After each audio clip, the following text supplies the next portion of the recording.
Arsenal Fan TV. Mo, saw you at half-time and you said to me that it looked like the players didn't realise this is a derby. Yeah. Second half, though, they came out, put a lot more into it. I mean, there were players there running on empty, but they put a lot into it to get a point out of the game. You know, I get Chris's point that you can't keep flogging these players and playing the same players non-stop, but the fact of the matter is we saw in the second half they did have reserves, they did have something to put into that game, and they didn't do it in the first half. So look, these are well-paid, really fit professional footballers. I don't think that first half we can excuse it. That first half was one of the worst first halves I've seen in derbies in my living memory, in terms of the effort we put in terms of the fight that we put in. Tottenham would have went in at half-time feeling like they were in a very comfortable football game. There's a balance between giving away stupid fouls and picking up yellow cards and also letting someone know that you're there. We didn't achieve that balance at all. No closing down. No closing down. And when we were on a player, it was just, we were marking their shadows. We weren't kind of letting them know that we're there and that they're not going to be comfortable on the ball. Second half, complete change. All of a sudden, I saw 11 men out there that wanted to bully the team that they were up against, and we did bully them.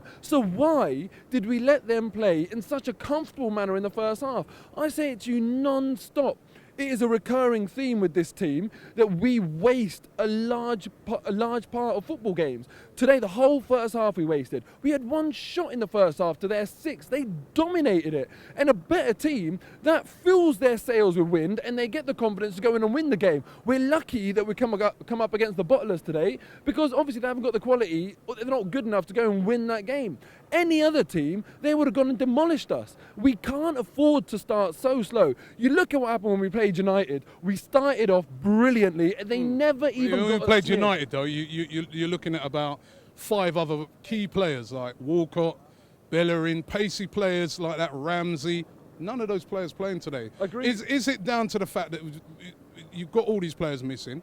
You play a game during the week against Bayern, and you practically got to come and play exactly the same team. I mean, full credit to Gibbs scoring, but I couldn't see what was on the bench to change the game. Definitely, I agree with that. But listen, what I don't want to do is make excuses for the players that are on the pitch today for that first half, because they proved it themselves in the second half, that they did have something to give, they did have more in them to bring out and actually put onto that pitch, and they didn't do it. Is it a good point in the end then?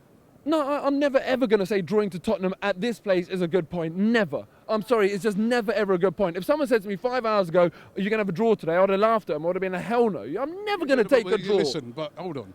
Man City today have drawn with Villa, and they're bottom of the league. What's Now, that?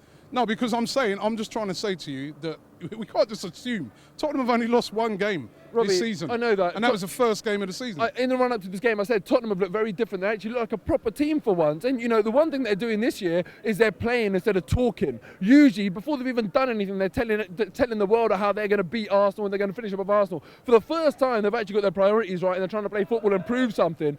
But look, the point is today, in normal games, I'm happy to appreciate the wider context, you know, where we are in a season and what we're trying to achieve.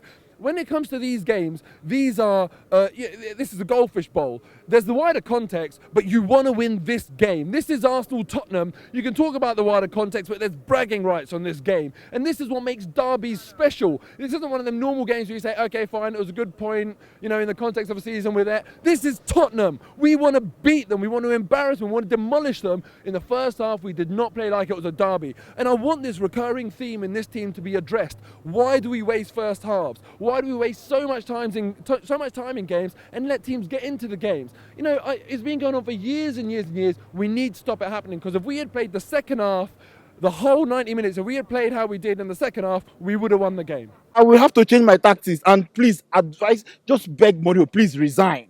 So I'll say it in Portuguese, por favor resign, please resign. And if he doesn't want to resign and he feels that I'm doing him so much, putting him under pressure, he should call me on my cell phone.